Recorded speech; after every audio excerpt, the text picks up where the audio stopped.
V, na qoşmasının fərqini çox vaxt soruşursunuz. Burada qeyd etmişəm. Nə zaman V, nə zaman na qoşması istifadə olunur.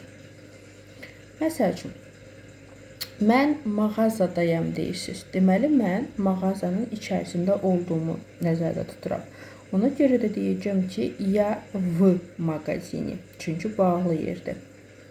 Amma desəz ki, mən dayanacaqdayım, səni gözləyirəm.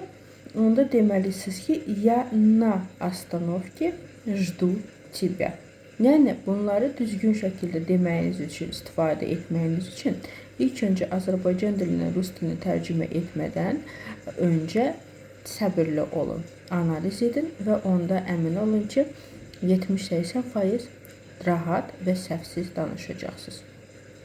Əzizlərim, siz özünüzdə müəllimsiz, kurssuz Rus dilində danışa bilərsiniz. 70%, 65% hardasa Rus dilində sərbəst danışa bilərsiniz.